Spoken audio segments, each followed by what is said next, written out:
Thanks for listening to Hit Subscribe, a podcast by Recharge. I'm your host, Scott Nicholjohn, and on this episode, we're talking to Yaseen and Yusuf Sherbaji, co-founders and managing partners of Prismfly. Prismfly specialize in conversion rate optimization alongside best-in-class design and development to create leading digital experiences. Yaseen and Yusuf share the different paths they took to get started in e-commerce before deciding to go into business together as brothers. They share with us some of the misunderstandings about CRO, why subscriptions are so key to building up that loyal customer base, as well as the benefits of adding bundling options to your products. We wrap up our conversation with advice to new merchants just starting out, as well as some key trends to keep an eye on in 2022. So without further ado, let's get started. Yaseen and Yusuf, thanks for joining us. Thanks for having us, Scott. Happy to be here. So a lot to talk about today, but I want to talk about first a little bit about yourselves and a little bit about Prismfly. So Yaseen, why don't you go first? Thanks, Scott. Yeah, so my name's Yaseen, and I'm a managing partner here at Prismfly and also a co-founder. Prismfly is a performance marketing business that specializes in conversion rate optimization, and we also pair that with best-in-class strategy development and design. And I really serve in a business development capacity here. So I spend most of my time talking to new clients, talking to them about their problems and stuff like that. And Yusuf, how about you? What do you bring to the table here? Yeah, so I'm the other side, the other founder, and also a managing partner here at Prismfly. My background is in all things CRO. I've been doing digital for forever, SEO, being a merchant myself, as well as at different agencies. But really my strong suit's in CRO and kind of helping brands think about how to improve their on-site experience and ultimately figure out this e-commerce game. You two are brothers, no spoiler alert here. I'd love to talk about the origins of Prismfly and how this came to be. So you mentioned you guys were merchants before. You said you did like a streetwear brand, right, for a bit? Yeah, that's a great question. So probably about 3 years ago, a buddy of mine was telling me a little bit about this e-commerce thing and this world of Shopify. And at the time I was still in college, and this seemed like a really attractive, proposal, because I was like, hey, I'm looking for a way to pay for college. Like, this could be interesting for me to learn about. Maybe I could create, something cool here. So had no prior expectations, but quickly got into it. I was always a fan of streetwear, clothing and fashion and things like that. And so I came to Yusuf and said, hey, if you have some extra time, like, this could be a fun side project for us to work on and have fun with. And within a matter of, I think it was 5 or 6 months, we'd grown the store to multiple 6 figures. And we really just took a big step back and we said, this is really incredible. Like, something is happening here and we want to uncover kind of more about this. So, we dug a little bit deeper into building the brand, right? We got really good at running ads. We got really good at optimizing the on-site experience. And then we realized that a lot of people had a need for the kind of competency that we had developed. And then we realized kind of the potential for us to take our knowledge and professionalize it and package it up was actually far more valuable than even the brand that we had created.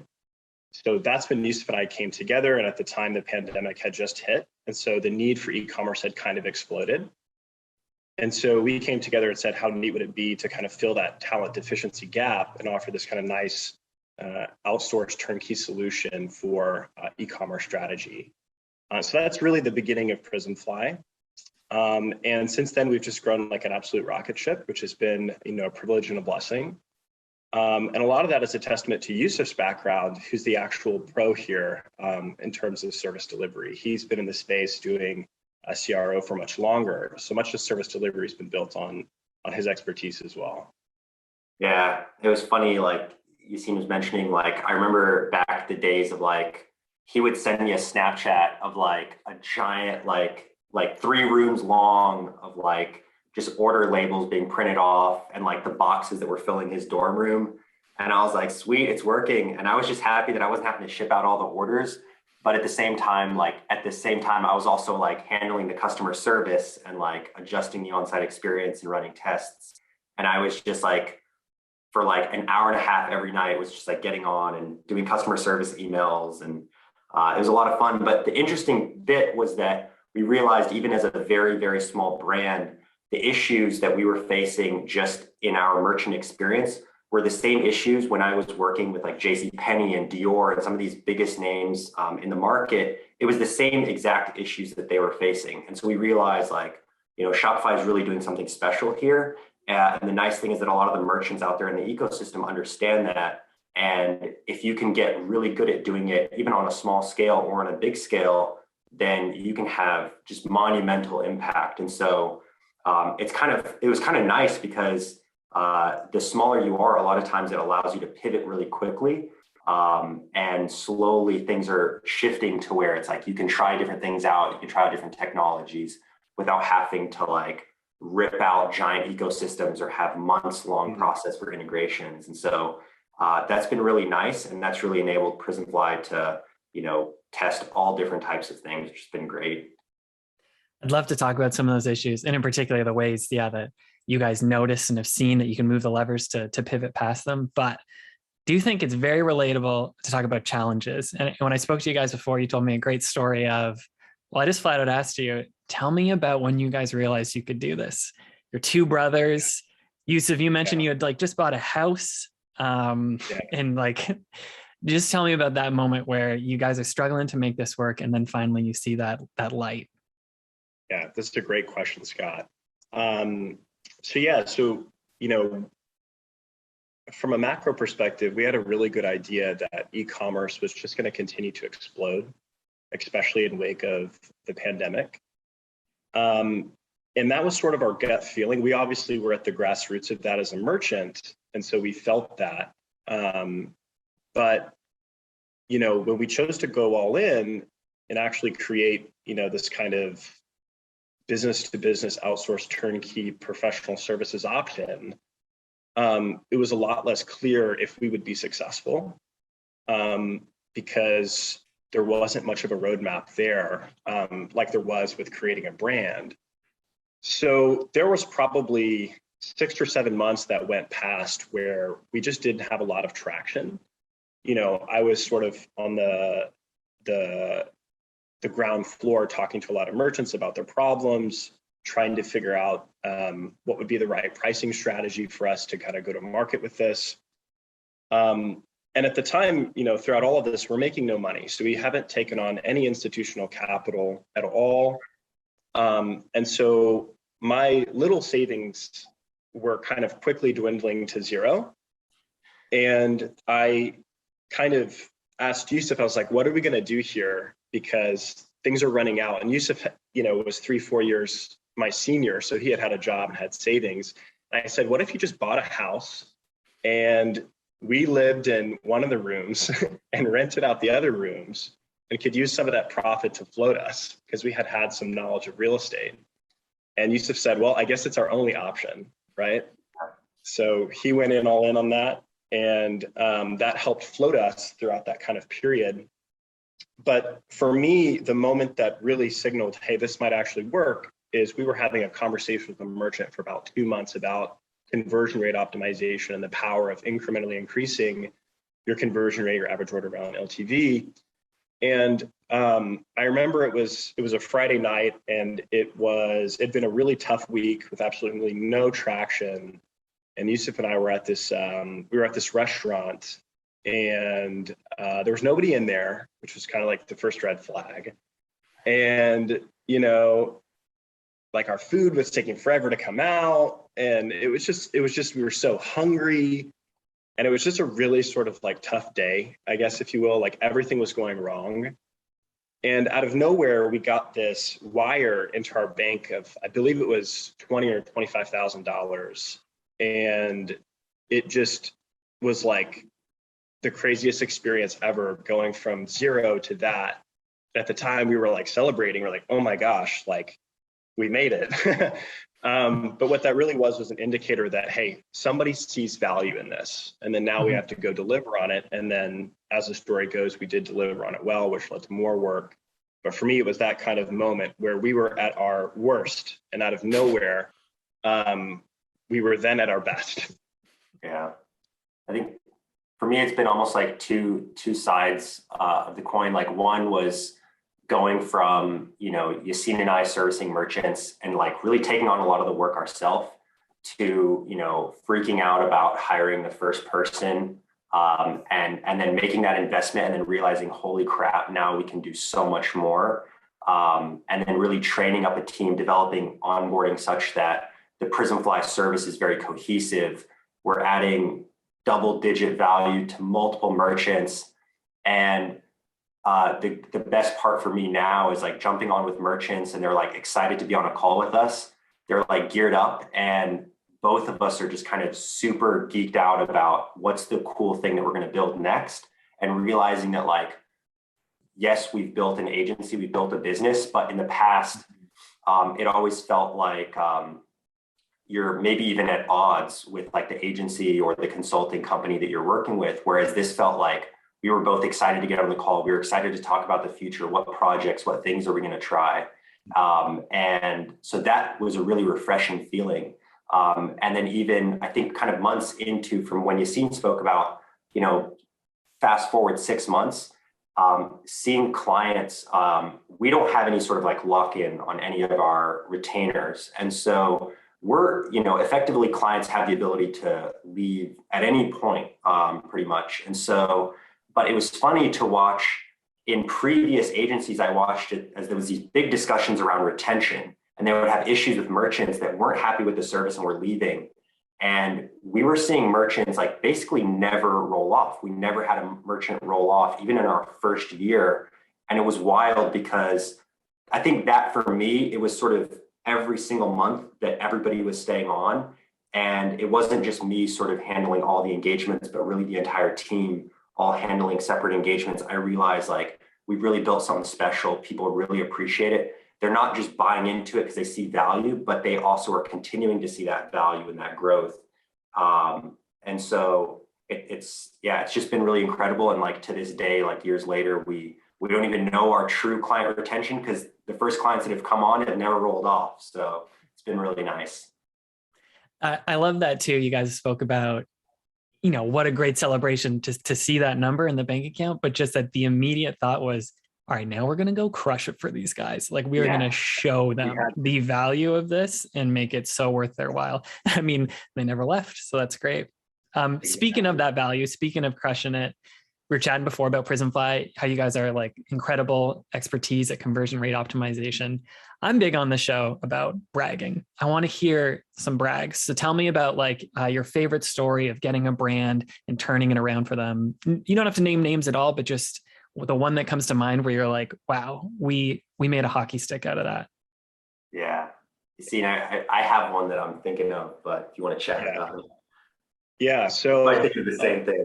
Yeah, we're probably thinking of the same one for sure. So there's one, so for a lot of the merchants we work with, many of them are, I'll admittedly say kind of already in that kind of $5 million to $100 million range, right? But what we notice that a lot of them have plateaued. So they've kind of reached this kind of roadblock where they're like, we don't know how to go from where we're at today to the next level.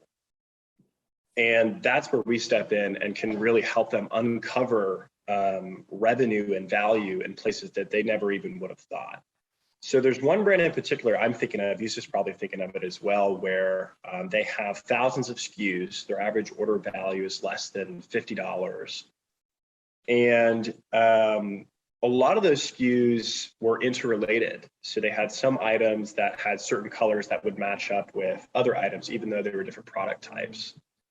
And one of the things we executed at kind of day one was advanced bundle building, where we could empower the customers to actually add multiple things to their cart and achieve that, achieve discounts kind of with the more that they add. And historically in a CMS like Shopify, that's not a super easy thing to accomplish. You have to think about the folks doing your picking and packing on the logistics side. You have to understand, okay, what discounts can I comfortably give away while not totally crushing margin? So there's a lot that goes into it from the strategy side, the development side, and the design side. And getting all of those things right for that merchant basically increased their average order value 65%. And so we're talking, in some instances, I think even seven-figure impacts, right, to a brand like that who for a long time has been maybe experiencing some plateau. And this is, a 3-month initiative that can basically totally change the game for the cost to them, which is relatively very minimal. Yeah. Quickly after, the CEO was asking people to put like banners and messaging around the site pointing to that experience, and they were running ads toward it just because of how much impact it had. So it was really wild.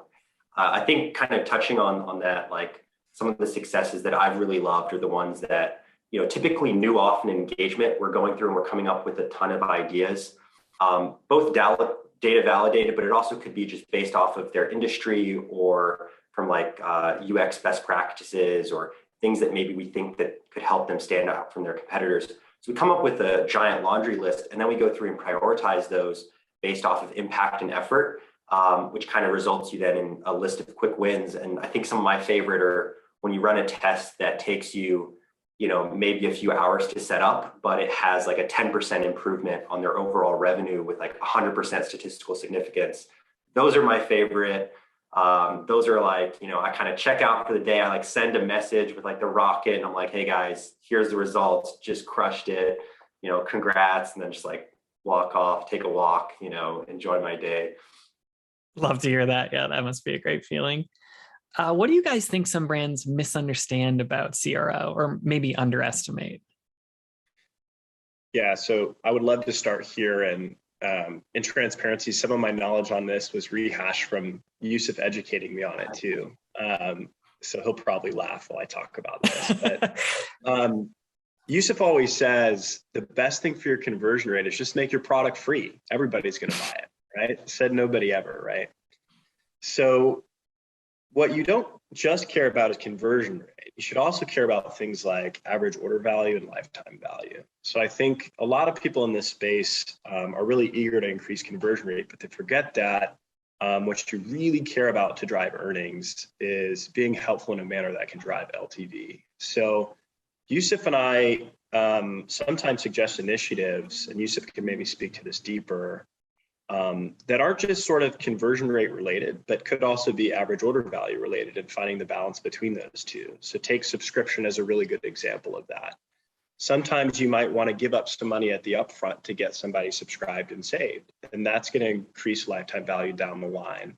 So maybe in that first purchase, you're losing a little bit, but you really have to think about, 3 months down the line, 4 months down the line. So I think there's a lot of merchants that kind of forget that there's more that goes into conversion rate optimization than just trying to get more people to buy, right? What you're really trying to do is be helpful to the customer. And the best metric of that is lifetime value. Yeah.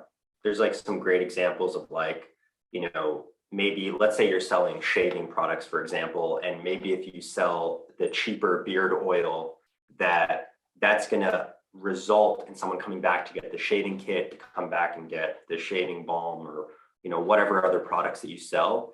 And so looking at the data is like a common practice that we're going through and doing, and then trying to identify what are the entry paths that are going to create that long-term value. A lot of times that's being subscription, but it might mean sacrificing some of your conversion rate up front. But the nice thing is that your LTV skyrockets. And there's data in a lot of stores already that support a lot of those decisions. And so it's not often as big of a risk as someone might think it is. And I would say the misconception I see most often is maybe less of a misconception. It's more when brands say they're data driven, and then you show them data and they're like, well, we've always done it this way. And so I think that's probably the biggest one that people have to kind of gut check themselves. That's not the data we like. Yeah. We were looking at the other data. Exactly. Yeah. Let's say I'm a CPG brand. I make delicious granola bars. This is basically, I'm really curious about the pitch. So we're Scotty's granola bars. I have no subscription program. Could you kind of walk me through the pitch you would give a merchant like that to say, look, you've plateaued. Here is the value of subscriptions, and here's how we break it down so you could understand? Yeah. I have a couple of macro thoughts about this that I think might even apply to brands outside of the CPG brand. But as business owners, we really care about the future. We try to plan with the future in mind. But when you don't have certainty in the future, it's tough to kind of plan against your goals, right? So in the current model without subscription, somebody will come in and kind of make a purchase, and that's great, but who knows if they're going to come back next month and make that same purchase. So when a brand is trying to think about maybe the product roadmap for research and development, or maybe they want to do some brick and mortar and open up like a flagship store, it's really tough for them to, let's say, go to a bank and take out a line of credit when they don't have certainty in what the future looks like. So maybe they're able to give up a little bit and add value to the customer in order to get them subscribed. But what they get in exchange for that, the value to the merchant, is certainty in the future. So now they can start to do things like be a little bit more bold about maybe financing through debt and doing something like launching more products, doing more R&D, scaling more aggressively with ads. So from a macro perspective, it's really important for a merchant to think about, how do I lock in the future? And I think that that's where subscription plays in really nice. Yusuf, what are your thoughts? Yeah, really just kind of, I completely agree. Nothing really too big to add on to that. Yeah. Something else I would say yeah, please. Sorry to interrupt. I think this one will be good. Something I think would be awesome for a CPG brand who's maybe selling granola bars would be bundling those items in a way where the customer can choose what flavors are put in their box. And that, of course, will have a big impact on average order value. But let's take it to the next step. What if now that somebody has custom curated their own box, you could put that box on subscription? So not only do you get a big boost in average order value up front on creating that added value to the end customer, but now you get that value locked in on a recurring basis. So some of the best projects we've seen for CPG are actually bundling combined with subscription. Those tend to work phenomenally. Yeah, and kind of sorry to add on, I think one thing I would touch on is that, when you talk to merchants about, and when they think about who is their best customer, right? The best customer is the one that keeps coming back, right? And so as they're launching new products, they're trying out those different products, right? They're coming back and buying things that they like again and again. And brands are trying to do that with email. They're trying to do that with retargeting ads and, push notifications in an app. But, one of the best ways possible is to enable that customer that loves your brand to do that easier. And subscription, kind of my biggest pitch is like, hey, how do you get more people to be that customer? And the answer is a subscription offering, because it simply allows people to do that far easier than having to come back, purchase on the site, find the product again. And even if you don't have the hottest shopping experience, at least now people don't have to come back and deal with it again. Now it's no friction, it just arrives at their door. Yeah, that's a great point. We've seen that too. We say this all the time, but I think it's one of the biggest takeaways if you're thinking about subscription or have a subscription program that feels stalled. And it's just ensuring your customers, your subscribers have that autonomy over their program. If you're locking them into, we only ship this every 4 weeks. I'm sorry, this is it. And this is your only flavor. This is all you get. You're going to get a lot of churn because customers want to be able to skip. They want to be able to swap products. They want to be able to control that order schedule. So definitely see that on our side as well. And Scott, what you're speaking to, I think, is really special. And it's something that underpins the importance in certain CRO programs that people miss. Fundamentally, as a business, but then also, of course, as a brand being in our space, what you're really trying to do is be helpful to the customer. And it's really that simple. So when you think about subscription, when you think about CRO, when you think about all these things, take a 30,000-foot view and just say, what can I do to be helpful to the customer? And it's really that easy, and kind of work backwards against that goal. Exactly. Zooming in from that 30,000-foot view, how about like a year view? Kind of asked you guys this question before. What do you think maybe are some trends or some things to keep an eye on as we move into 2022 for any CRO? It doesn't have to be subscriptions, just anything DTC or CRO. Do you want to touch on it? I would say kind of one off the top of my head is being personalization, right? And that's personalization in different flavors, right? So as you mentioned, within a subscription, how do you personalize that subscription to yourself versus it just being a store offering? How do you personalize your bundle? And how do you personalize even the product findability, right? From, recently viewed through to, AI-based search that's going to maybe predict products based off of what they've looked at before.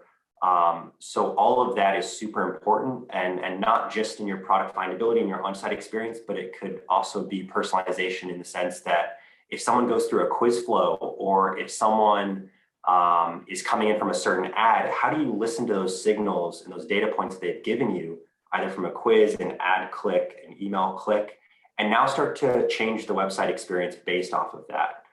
Maybe you have a really solid influencer program and that's your primary driver of your business. Maybe now talking about what those influencers' favorite products are based off of the influencer that they came from. So things like that, if they've told you their name, adding their name to the account section, as simple as that, can just be a really easy way to not, you don't want to fast track into personalization. It's funny, some brands that I've never visited, I go on it and it's like, you might also like, and I'm like, you don't know what I like yet. This is my first visit. But understanding, what does a new visitor get? What is a visitor that showed you some data? And then where do you go after they've answered a quiz, they've clicked ads, they're subscribed to your email? Then what should they see? And really taking each initiative and putting it in those buckets and say, what should it look like at each of these stages, rather than just kind of building something flat. So personalization being a big one, that exists across, I think we're starting to see that with bundling, with quiz flows a lot. Yeah, and then kind of finally, the biggest one that I've seen a lot of recently is subscription, and not always traditional subscription. We're seeing a lot of unique subscriptions. So even if a company, their primary product is maybe a physical good where you're going to typically buy one of them, they might add on, for example, a cleaning product that is eligible for subscription. Or if you buy, for example, a toothbrush, maybe the heads are available as a subscription offering. So even if you're not subscription eligible, you can benefit from the reliability of subscription by just figuring out an additional product that might make sense for that. Yeah, even to build on that, Yusuf, there's brands where maybe, like, let's say maybe they're a high average order value product and it's really meant for a one-time purchase, but let's say they have a really loyal fan base.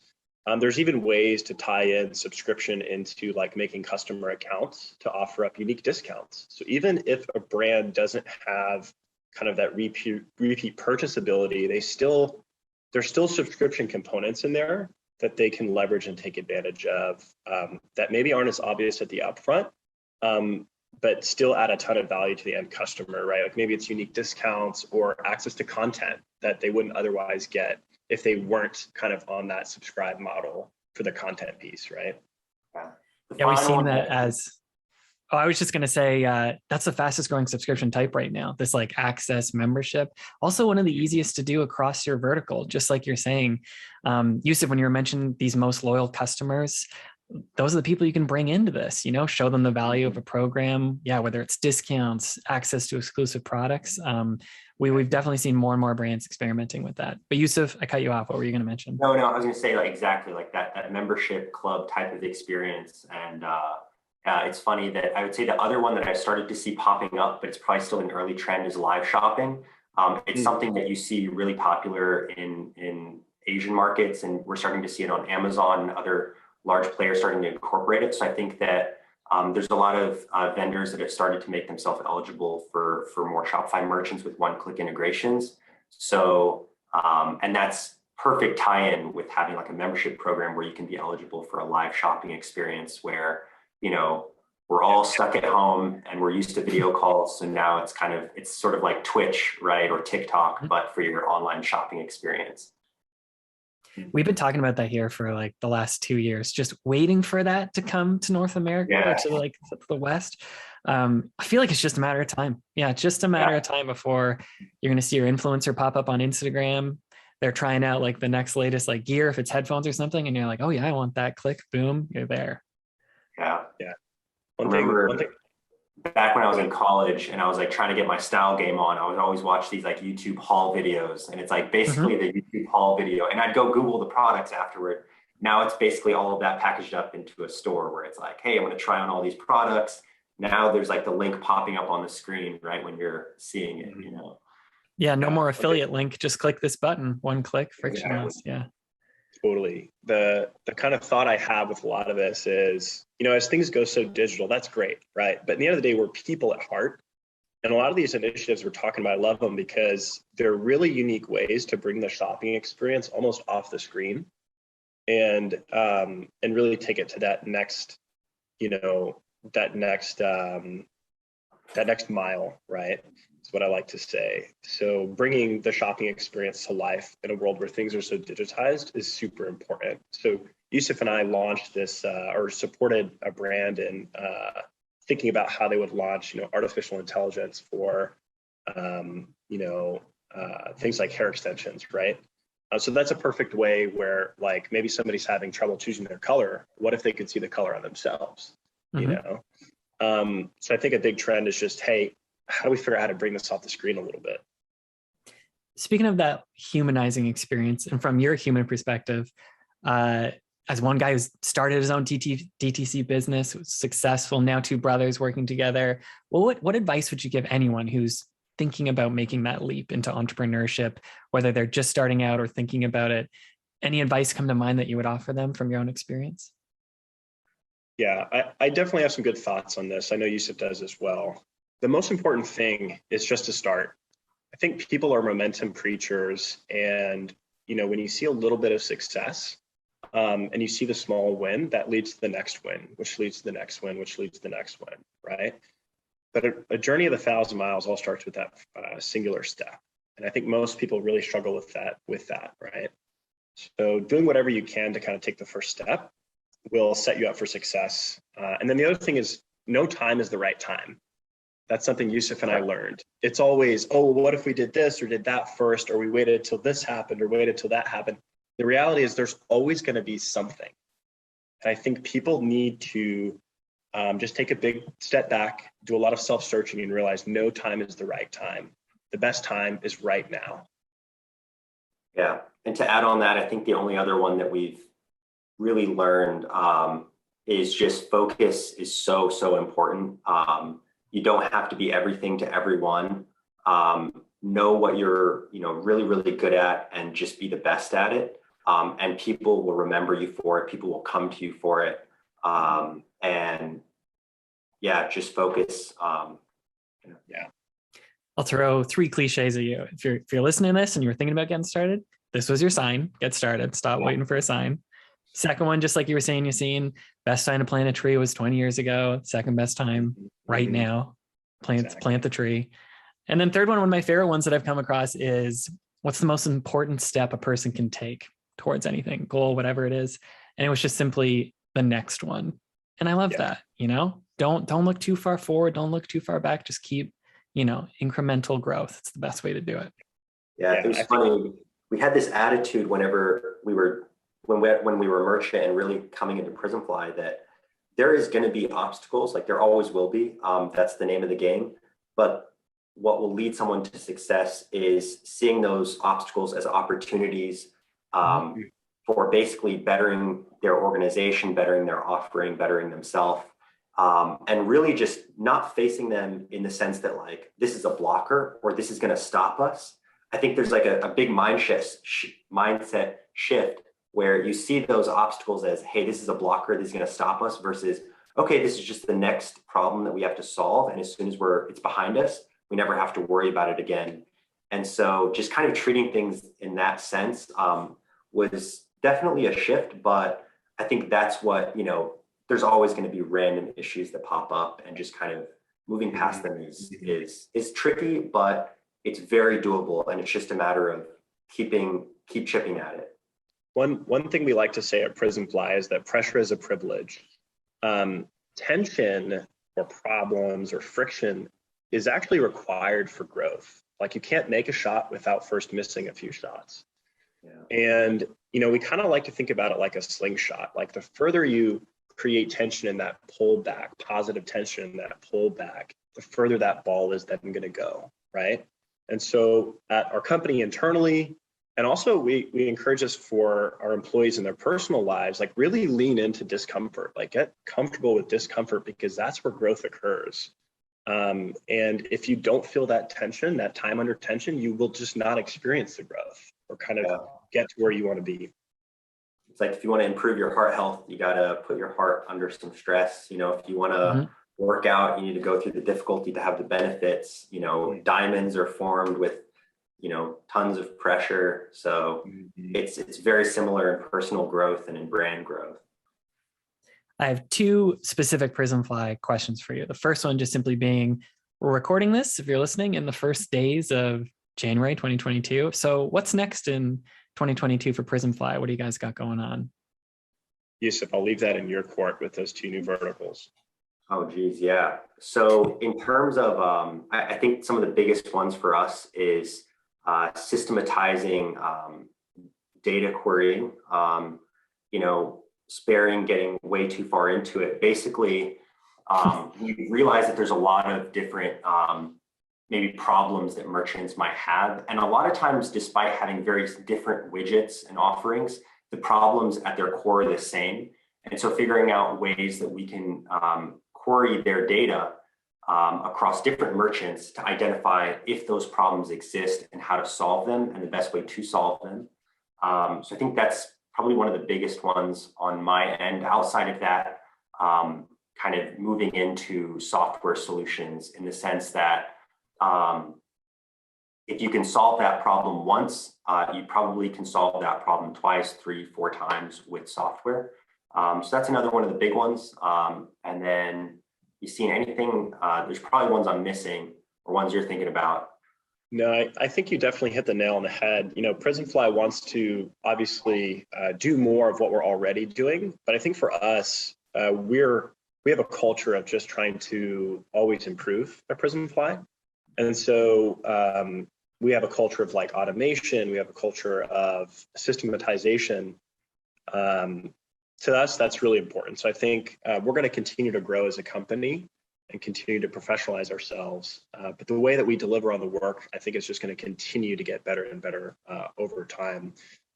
Even though in the way that we do CRO, we're starting to collect learnings from different sub niches that can then be translated to other niches in a way that is super turnkey, right?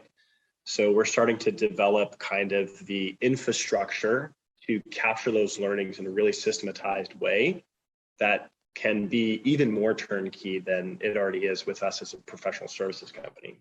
Right, right. And the benefit, it's funny, we always talk about the value equations with merchants or with our team. And part of the value equation is how do you get to a win? Part of that value equation is how fast you can do it. And so to Yaseen's point, we're always trying to optimize even our internal processes from training and onboarding and, you know, getting wins faster. And so, yeah. We love the word velocity here too. It's a big one. My other specific Prismfly question was, and we'll put these links up on the channel, but where can people get in touch with Prismfly if they're interested in working with you guys? Yeah, so there's really 3 key places. I would say the first is our website, which is prismfly.com. That's spelled Prismfly. And then also on LinkedIn. And then we recently became a certified and preferred Shopify Plus partner. So we have a full page on ourselves on the Shopify Plus services, preferred partner services page. And people can also get in touch with us there or by direct email. Yusuf and I are super transparent. If there's any way we can help you or you just want to kind of brainstorm and geek out about e-commerce, we're at your disposal. That's just Yaseen at prismfly.com and Yusuf at prismfly.com. I love that. Now we ask this question to everyone as we're wrapping it up. What physical products do you guys subscribe to? Do you have any that you get pretty regularly? Yaseen, why don't we start with you? Yeah, that's excellent. So I love exercise. I love health and wellness. And we do our best to shop with the merchants that actually we work with. So, you know, one of our favorite clients is a company called Simple Modern. I'll give them a big shout out here. They create high quality drinkware. We both have the same one. Yeah, that's good. High quality drinkware and also you know, accessories like coolers and backpacks. But one of the things we really love about Simple Modern as a brand is that they're not just selling products, they're selling an experience, and their mission statement is to do good and give generously. So a big percentage of their profits goes to charities and donations and things like that. So for me, when I drink from a Simple Modern bottle, It's not just for my own health and wellness, but I know somebody somewhere was benefited in a really positive way. And to me, success in brand building is about that. It's about the why, not the product. You have to sell the why, not just an item. Right. Otherwise, you go to Amazon. So yeah. And so it's that moat building around your brand. On my end, one of our merchants that we work with frequently that we're a huge fan of is Nutrition Factory. So I've got a couple supplement subscriptions from them. And then I'm also a huge fan. There's a brand called Honey Stinger that make these little waffles, which are just, I've never had anything like it before, but it was one of the best snacks I've had in my life. Absolutely love it. They're called Honey Stinger. I'll throw out another one that I really love. It's a company called Redland Cotton. They create premium bed sheets and pillowcases and all this. But the really unique thing is that they're all American made. And in a world where it's so easy to kind of save costs and offshore, they've made it a point to kind of employ people here at home in the US. And I think that just commitment to quality and commitment to kind of things that go beyond just the product like that, like employing people here at home, is something that I know definitely resonates with Yusuf and I, right? It's taken it to that next degree. And something they've proven is that, hey, customers are willing to spend more if the story's right. And that has definitely been a learning for me. I love that. The story, the why, and it's so true. That's what keeps people coming back. Very, very interested, by the way, going to check out as soon as we wrap this up, that waffle snack thing. That sounds right up my alley. Yusuf, Yaseen, thanks so much for joining us on Hit Subscribe, and we wish you the best for 2022. Thanks for having us. And likewise, Happy New Year, guys. Thanks, Scott. It was a pleasure. We'd like to thank Yaseen and Yusuf once again for joining us. If you're interested to learn more about Prismfly, you can head over to prismfly.com. And if you're looking for more of our episodes, you can check us out at rechargepayments.com/hitsubscribe.